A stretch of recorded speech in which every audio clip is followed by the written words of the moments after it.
Coming up this evening on NTD Business. Food prices expected to go even higher this year. That's for many kitchen staples and for eating out. We have the numbers. A new report sheds light on global demand for microchips. When are shortages going to ease? Germany preparing for an energy emergency in case Russia stops oil and gas deliveries. One German official telling people to wear warmer sweaters. That and much more coming up on NTD Business.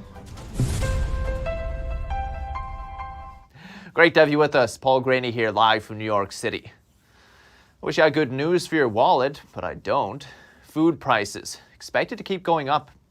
The USDA released its food price outlook for 2022, and it ain't pretty. It says the cost of many kitchen staples will rise. Dairy products expected to increase between 4% and 5% by the end of the year. Poultry could cost 6 to 7% more. And prices for cereals, baked goods, and sweets could go up to 3 to 4%. Maybe you're thinking eating out could save you some money. Think again. The USDA predicts prices at your favorite restaurant will increase anywhere from 5.5% to 6.5%. But the world's top computer chip maker gave a glimmer of hope on the global chip shortage, kind of.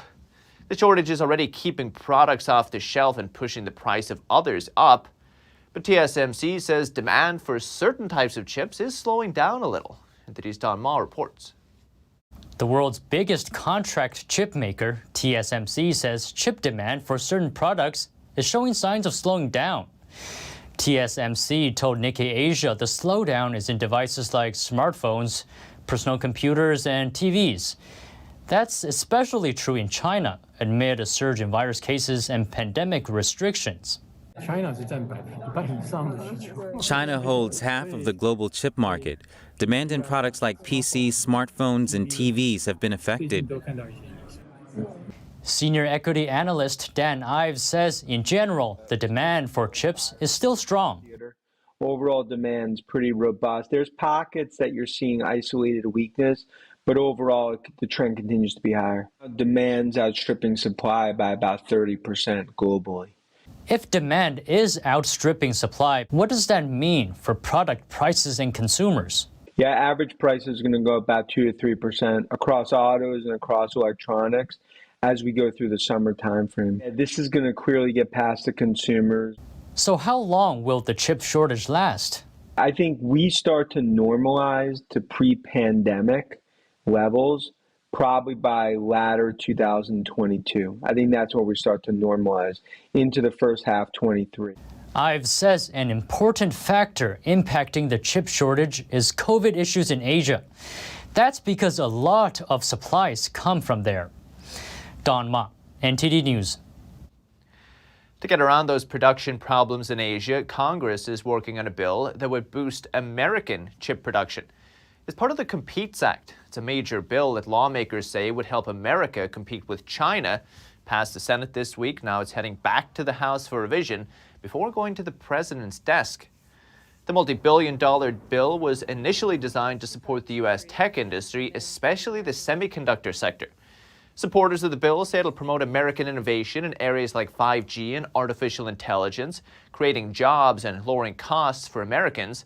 But some lawmakers say it's not tough enough on China, and also includes items not related to China, like funding for climate projects and labor unions. So with this is our ear on the ground in D.C., NTD's Washington correspondent, Melina Wisecup. Melina, good to see you. Good to see you too, Paul. Melina, this passed with bipartisan support in the Senate. I thought it was supposed to be controversial.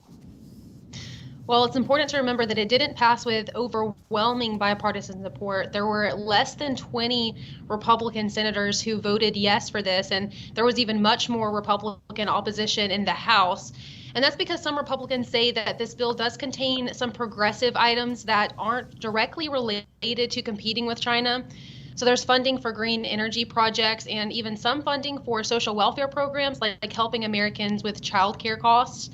And so some Republicans are also concerned about the implications it could have for investing more in China. So, for example, the chairman of the China Task Force, Congressman Michael McCall, says, I'll just read you the quote.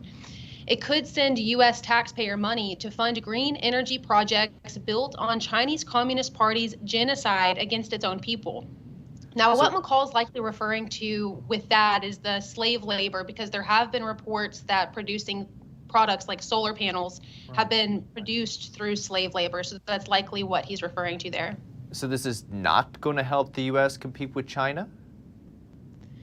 Well, I mean, it depends on which side of the political fence that you stand on. It's supposed to help produce more semiconductor chips. So we know there's been a shortage here in the U.S. with that. And so that's what the Biden administration and Democrats on Capitol Hill are saying, that it will help us be more independent in regards to those. But it also invests in innovation and technology. So some argue, the people who support this bill argue that it will also help us be more innovative as far as technology goes. But what's interesting about this is that the bill doesn't take any extra measures to protect that newly developed intellectual property from being stolen from Chinese Communist Party spies. And we know that's been an issue. And as a matter of fact, the Department of Justice just ended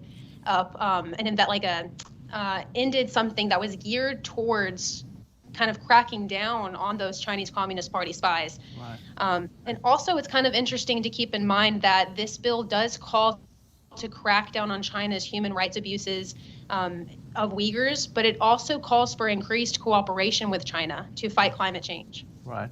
It looks like it's going to become law, right?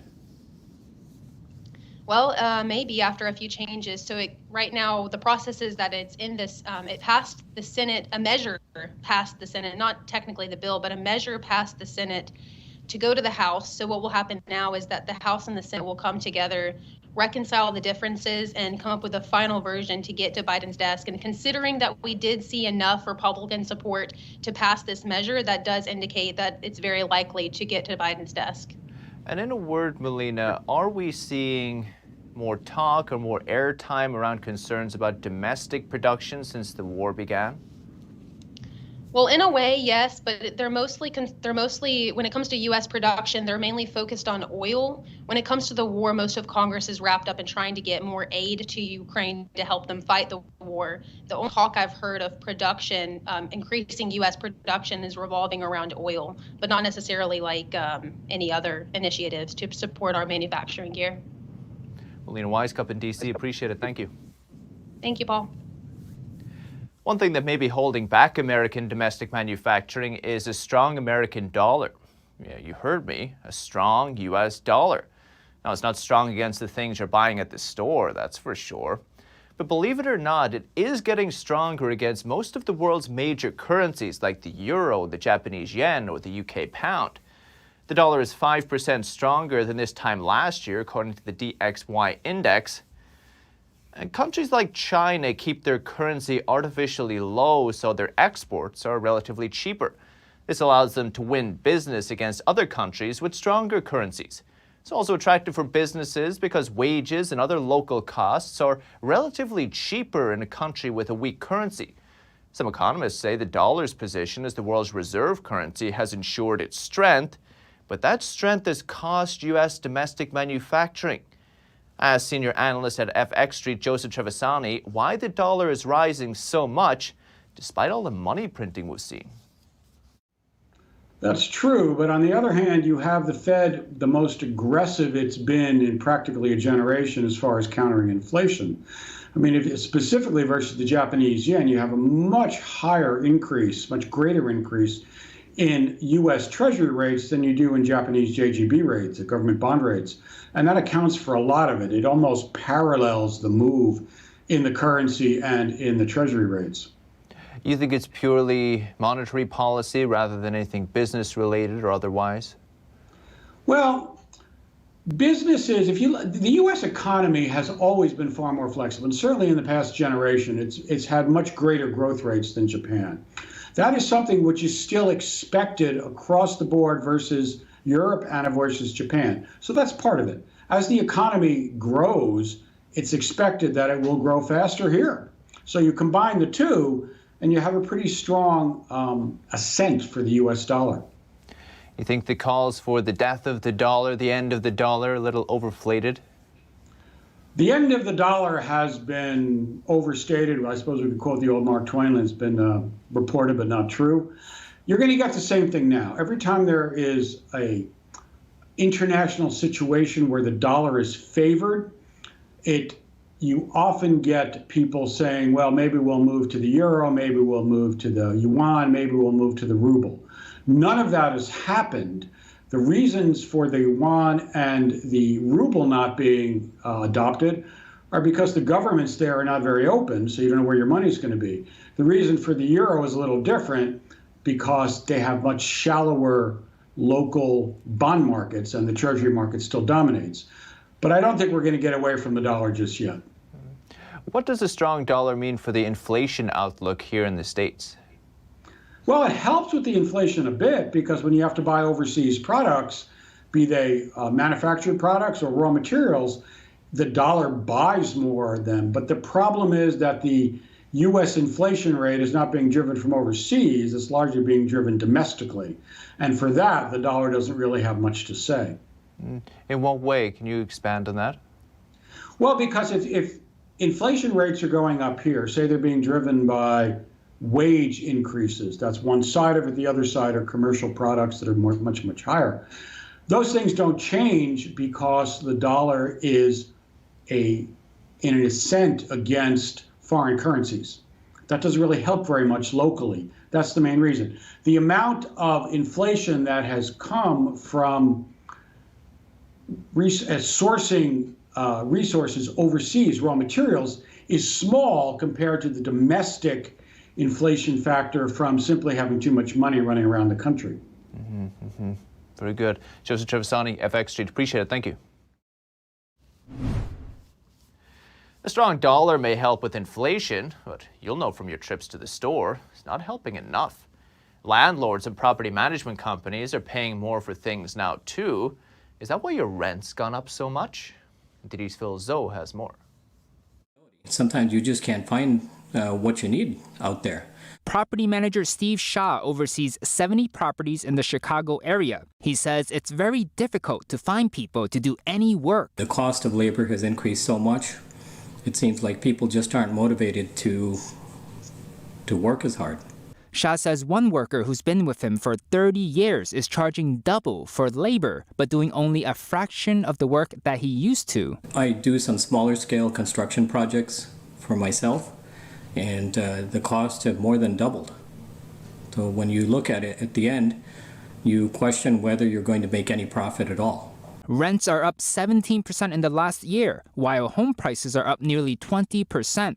We might have a showing within 30 minutes of putting it on the MLS system, and we may have multiple applications within 2 hours. I spoke with property managers Randy and Melissa Stanley out in Houston, Texas. Appliances are the most difficult things to get right now. We're talking about washers, dryers, refrigerators to supply our rental units. Out of the housing frenzy, Stanley has noticed at least one benefit for landlords and property managers. Because there is so much competition, we're able to get a good tenant with good qualifications in a very short period of time. Phil Zoe, NTD News. And talking of shortages, the world's biggest money manager says for the first time, this generation is going to go into a store and not be able to get what they want. BlackRock's president said we have a very entitled generation that has never had to sacrifice. He says Americans should buckle up because the reckoning coming to the economy is something we've never seen. He's dubbing it scarcity inflation, mainly due to a shortage of workers, supplies, and housing. Over in Europe, amid soaring energy costs, a German official told his people to wear warmer sweaters. Energy costs there could apparently quadruple if Russia stops sending energy. It's threatening to do it. NTD's Faye Quarter has more. Germany is preparing for Russia to cut off its energy. This is because Russia wants Germany to pay for its energy in rubles. And Germany is refusing to pay for Russian energy in rubles. So now it's implementing its emergency plan. We are in a situation where I have to say that every kilowatt hour saved helps. That's why I would like to declare an early warning stage with an appeal to companies and private consumers to help us, Ukraine, Germany, by saving gas and energy altogether. Recent data shows that 62% of Germany's energy comes from gas and oil. Germany gets half its gas and a third of its oil from Russia. On Germany's government website, its emergency plan seems to mainly involve asking shippers to increase shipments and consumers to consume less. I don't think there is an emergency plan. They're trying to figure it out as they go. They've been living in dreamland. They don't have an alternative. Brent Bennett is the policy director for Life Powered at the Texas Public Policy Foundation. Bennett says it would be devastating if Germany stopped receiving Russian energy and that energy prices could quadruple. But Bennett believes Russia's bluffing. Russia doesn't have. The demand for Russian oil and gas has already declined dramatically, and their gas is being sold at a huge discount. So, as long as Russia doesn't have other buyers, then Russia doesn't have anywhere else to go. Meanwhile, Germany had the second highest electricity prices in the world just last June. Faye Quarter, NTD News.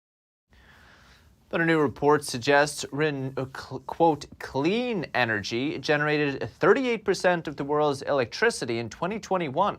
Although the report didn't really clarify what exactly clean energy referred to, but it said that 38% of that, a record 10%, came from wind and solar. It's from a climate think tank called Ember. Ember says that 50 countries were creating over 10% of their energy with wind and solar. The most growth was happening in the Netherlands, Australia, and Vietnam. Denmark generated the most, with 52% of its energy coming from wind and solar. Down on Wall Street today, U.S. stocks fell with the Dow and S&P snapping 4 session winning streaks. The Dow fell 65 points, 0.2%. The S&P 500 lost 29 points, 0.6%. And the Nasdaq lost 177 points, 1.2%. And Waymo is offering driverless rides to employees in San Francisco and expanding in Phoenix. What's the goal? Some McDonald's in Russia are still open, despite the company saying it's exiting Russia. What are the customers saying? That and much more coming up on NTD Business.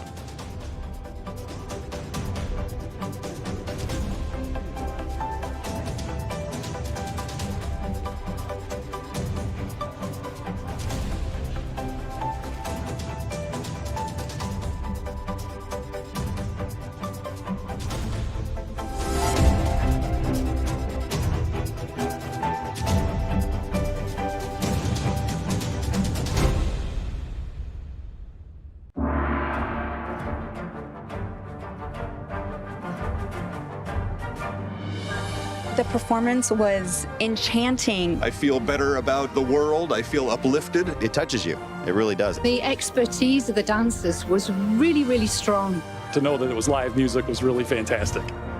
We didn't want to miss this. Make sure you see it. Have to come. Life-changing.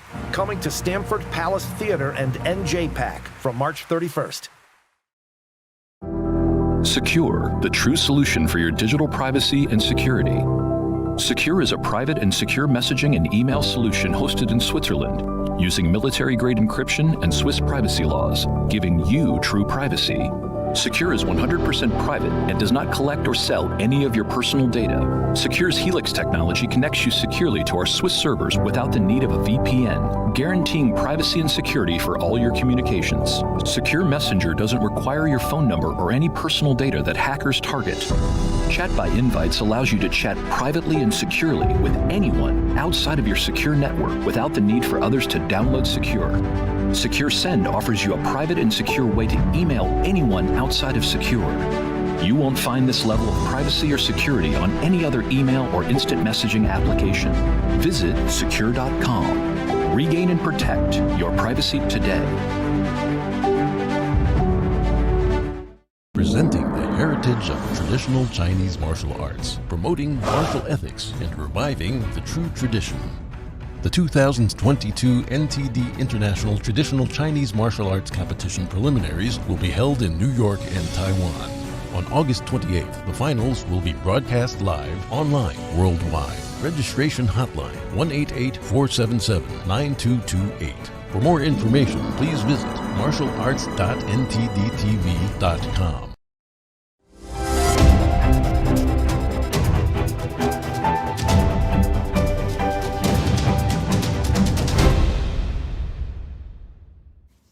Welcome back. Google's sister company Waymo said today it started offering driverless rides to employees in San Francisco. It's racing against General Motors-backed rival Cruise to commercialize the technology in San Francisco. Waymo also introduced autonomous rides to employees in downtown Phoenix. There were safety drivers behind the wheel, though. The goal is to open it up to public testing. In August, Waymo started giving autonomous rides free of charge in San Francisco with safety drivers on board. The company didn't say when or whether it plans to charge customers for rides there. It has applied for a permit to do so.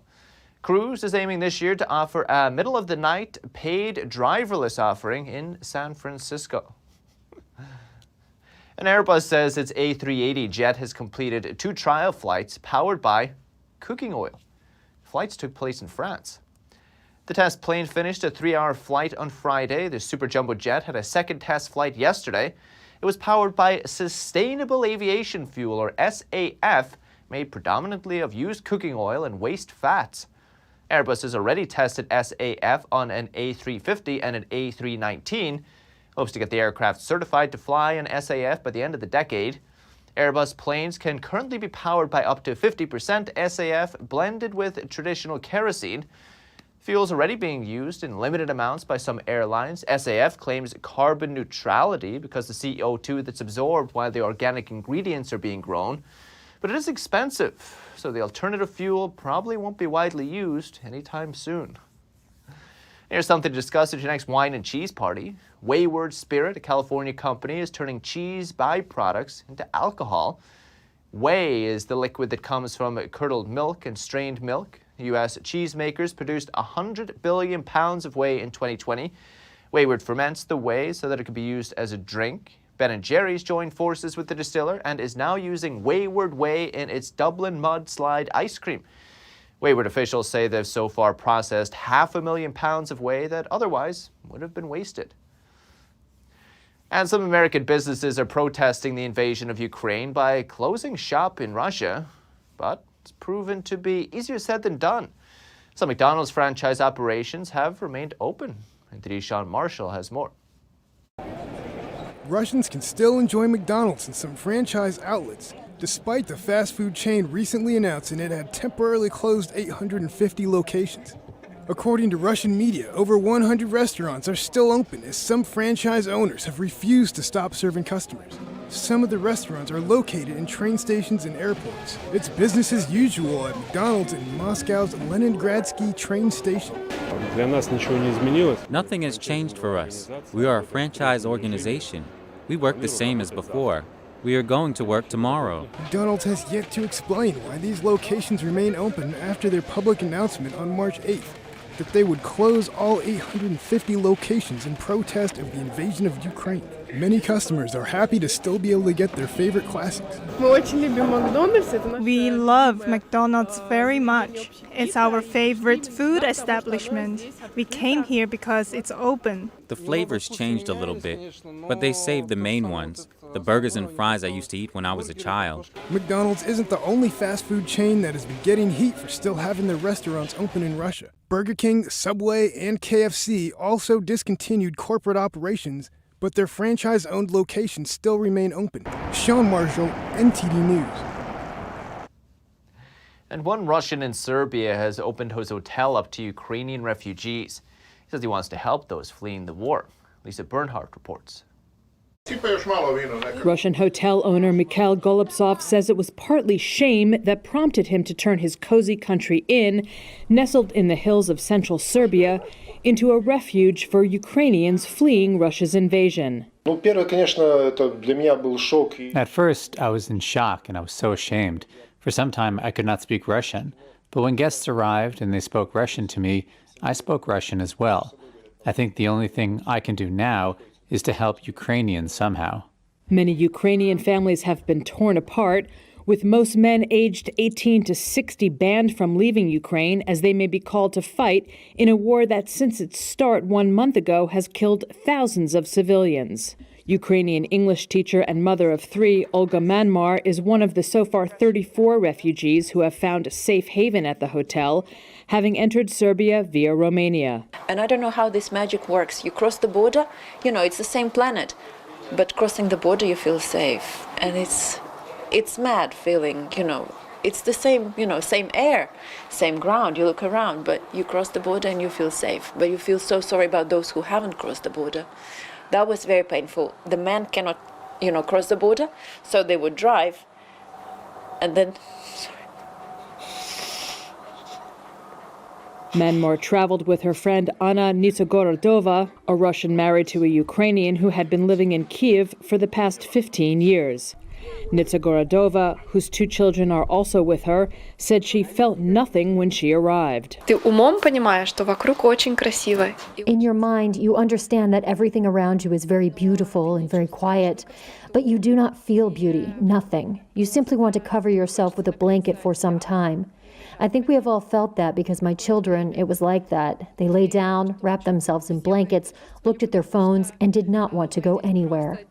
The United Nations says 3.8 million Ukrainians have fled since the war began, most of them to Poland and Romania. Only around 2,500 have come to Serbia so far, mostly as a stopover on their journey to Western Europe. Hotel owner Golubtsov, who left Russia in 2014 over what he called Moscow's unacceptable annexation of Crimea, says Ukrainian refugees can stay at his serene spot for as long as they need, free of charge. Incredible. That's the latest from the NTD Business team and myself, Paul Graney. You can also catch NTD Evening News with Stephanie Cox. That's at 6:30 p.m. Eastern. You can also follow me on Twitter, too, if you're there. NTD Business, that's all for today. Thank you for watching. We'll see you tomorrow.